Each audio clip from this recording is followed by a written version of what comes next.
So this is my first time. That one was more difficult than this one. When I entered the race to contest under APC, all I needed was a level playing ground. I know that I'll win, but I didn't know that the winning will be all that much. All I was praying that let the primary start and end, and let there be no any eventuality, any emergency that will warrant anybody losing his life or her life and everything. So I'm surprised when they say, those people will say they were surprised. Surprised as for what? The primary that had in Oka, 4,600 delegates or thereabout voted. And I know that this is the party, I was not there with them. I was PDP, and just like what we did the other time was to talk to the people who vote, the delegate, and they voted me. So I don't think there was a big deal there. It was an open knowledge on the ground from some of the party members that almost 20 million was spent to delegates from your pocket. Which 20 million to spend on delegates?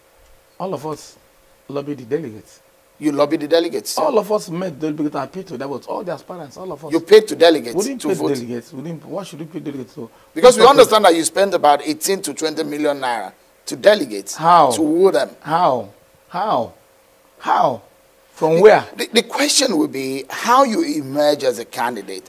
You spent several years, about 12 years in the PDP, became the candidate of the party, now imagine beating some of those people you met in politics. But a lot of people said because you had that money. No, it has nothing to do with money. These are people who I have been meeting with. Remember that some of them were PDP. Remember that 80% of them were in PDP with us. 80% of delegates were in PDP with us. Everybody in Anambra today, whether in Abuga or APC or UPP or PDP, they were in PDP before. Even Senator Chris Nwoye, who is our governor, who is our leader of the party, was in PDP before. Have you reconciled with him? We are not quarreling. But your emergence angered some leaders in your party. Why should they anger him? We went for contest and I won. Free and fair contest. You know, when I was going for local government tour, I went 4 times. No aspirant did that. 4 times. Seeing them. Every week I'm in Anambra. You know I'm a member of House of Rep, but every Thursday I'll run back after our sitting. Stay there till Tuesday morning. I'll take first flight, go for sitting, come back. And everything. I've been staying with them. That is the advantage I had. I'm wondering how you're going to be able to work together with someone like Dr. Chris Ngige, knowing full well the situation surrounding his kidnap, burnt houses, and some of the links to you. How does it look to me? I was not involved in politics at all. I was not involved. This is something the propaganda Abuga people started. Just because Nwoye was contesting for governorship in 2010 against them. How does it have to do to me? I was not around. I was not part of Anambra politics in any way, in any form when Nwoye was governor. I was not doing my students' activism. It's good I'm here. It's only the Abuga people who have been manufacturing propaganda, falsehood, blackmail. Unfortunately, they have state resources. It appears you're afraid of Abuga. Yes, myself. Abuga is afraid of me. Really? Yes, that is why they have been manufacturing. You don't see Abuga as a party to beat? They're a strong party to beat.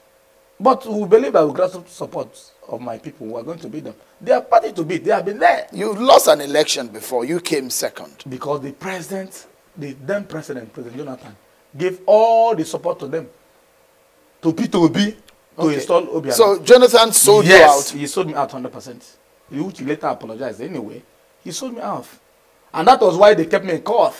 His men assisted people that contested primaries with who agreed that I won them. And they kept me in court. I only campaigned for less than 10 days. How are you hoping to achieve galvanized leaders in your party for this election? The only person that aggrieved is Notando, but I'm sorry to say he was my then boss.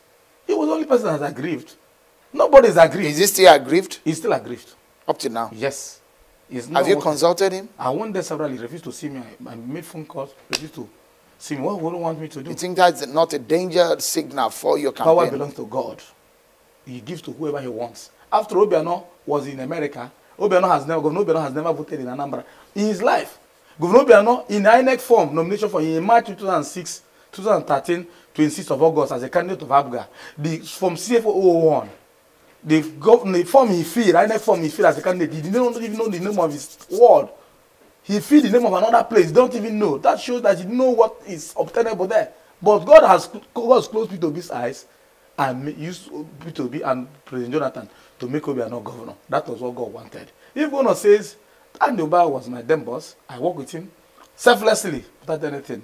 If God says that I will be governor, I'm still appealing to him, I will be governor. If God says I will not be, if Andrew Obas supports me 1 million times, other people support me, I will not be.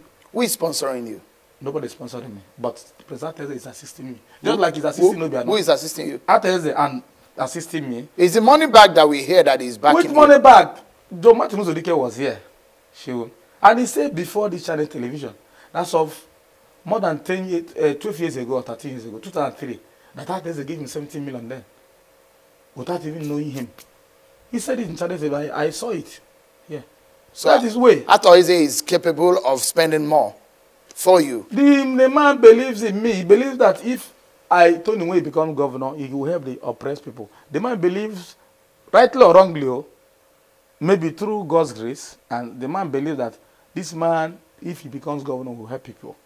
And he said, my son, if you become governor, help the underprivileged people, and also take a number to another height. And remember, very important. That is why I'm waiting for Abga to come out to mention his name.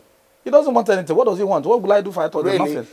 What of the agreements Which agreement? signed with him? Which agreement? Agreement that when you win, Senator Andoba, listen to me. I'm sorry to say. Right. You know, I'm a blunt person. I'm an activist. I'm more of an activist than a politician. Senator Andoba, out of desperation, he was my boss. Out of desperation, primary, went and concocted the documents with a wrong address of the lawyer. Wrong address. I will show you after this program. It's on my phone. The lawyer's address they put was a wrong address. The man has his address in Ogui Road. They put Chima Avenue, if you know Enugu very well. Nigerians are watching. Out of this region, maybe and the people who are working for him, they concocted the documents, thought that if they share it to delegates, it will sway votes. And the senator, which I respect so much, was sharing that document. Why should I enter in the agreement? Why should anybody tell me? Even President Buhari cannot tell me. Listen to me. So Chief Ateze is not asking anything from you? He said he wants 210 if I become governor. Help the underprivileged people. Secondly, work.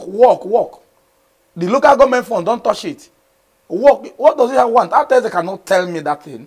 How can he tell me that one? Someone who is giving you money cannot tell you Must what I to be do? governor?